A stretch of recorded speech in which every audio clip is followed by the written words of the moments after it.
কিবা দিন কিবা তিথি আষাঢ় মাসের ৭ হলো অম্বুবাচী তিথি। নমস্কার বন্ধুরা, আজকে আপনাদের সবাইকে স্বাগত জানাচ্ছি আজকের ভিডিওতে। আজ আমি অম্বুবাচী নিয়ে আলোচনা করব। কি করা যাবে কি করা যাবে না সমস্ত বিষয় এই ভিডিওতে আলোচনা করব।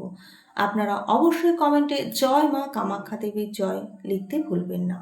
সোমবার ২২শে জুন রাত্রি ৯:১০ অম্বুবাচী প্রবৃত্তি হবে। ২৬শে জুন শুক্রবার সকাল ৯:৩৩ গিয়ে অম্বুবাচী নিবৃত্তি হবে। অম্বুবাচী হলো শাক্তীয় জাতীয় একটি বাৎসরিক লোকাচার। সূর্য পঞ্জিকা অনুসারে সূর্য আষাঢ় মাসে যখন মিথুন রাশিতে প্রবেশ করে তখন মা ধরিত্রী ঋতুমতী হন। অম্বুবাচী হলো সনাতন ধর্মে পালিত ধরিত্রীর বার্ষিক ঋতুস্রাবের উৎসব, অর্থাৎ উর্বরতার প্রতীক। অম্বু অর্থাৎ জল, বাচী অর্থাৎ বিকাশ বা প্রকাশ। গ্রীষ্মের দাবদাহের পর বর্ষার আগমনে ধরিত্রী সিক্ত ও উর্বর হয়ে ওঠে।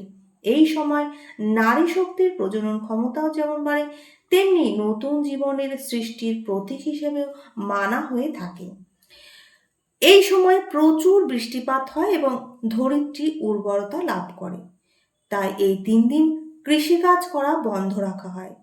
অসমে মা কামাখ্যা দেবীর মন্দিরে ভীষণভাবে এই দিন পালন করা হয় অম্বুবাচী।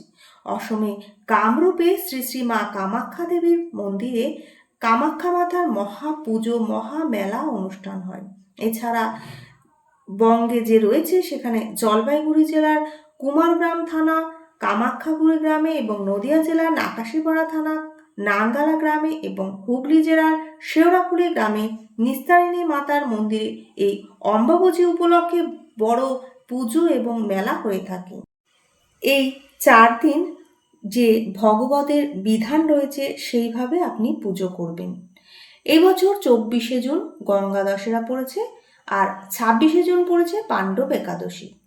তাই এই একাদশীতে আপনি অবশ্যই পালন করবেন আর গঙ্গা দশেরাতে অবশ্যই গঙ্গা স্নান করতে পারবেন। বাড়িতে ভগবানের সেবা করতে পারবেন যথারীতিভাবে। শ্রীধাম মায়াপুর, শ্রীধাম বৃন্দাবন, শ্রীক্ষেত্র পুরীধাম সহ বিশ্বের সমস্ত মন্দিরে ভগবানের নিত্য সেবা পূজা অবশ্যই চলবে। এই ৪ দিন আপনি কি করবেন না? আমিষ আহার বর্জন করবেন। মাছ, মাংস, ডিম, পেঁয়াজ, মসুর ডাল, মাশরুম, কলমি শাক এগুলো খাবেন না। এছাড়াও আপনি নেশা জাতীয় জিনিস গ্রহণ করবেন না। তাস, জুয়া, কৃষিকাজ, হাল চাষ, মাটি খনন, কূপ খনন, গৃহপ্রবেশ, বিবাহ সংস্কার এইসব কিচ্ছু করা যাবে না। পরনিন্দা, পরচর্চা, মিথ্যা ভাষণ পরিহার করতে হবে। এই ৩ দিন আপনি কি করবেন সেটা জেনে নিন।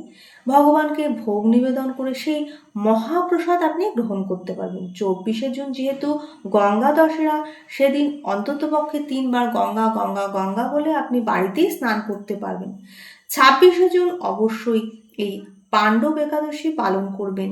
এই ৪-৫ দিন নিরামিষ আহার গ্রহণ করাই ভালো, কিংবা আপনি ভগবানের প্রসাদও গ্রহণ করতে পারবেন। সবথেকে উত্তম হচ্ছে একাদশীর এই কদিন সম্পূর্ণ পুরো সপ্তাহ ধরে আপনি নিরামিষ গ্রহণ করুন, কিংবা ভগবানের যে প্রসাদ দেন অর্থাৎ কৃষ্ণ প্রসাদও গ্রহণ করতে পারবেন এবং অধিক নাম জপ করুন।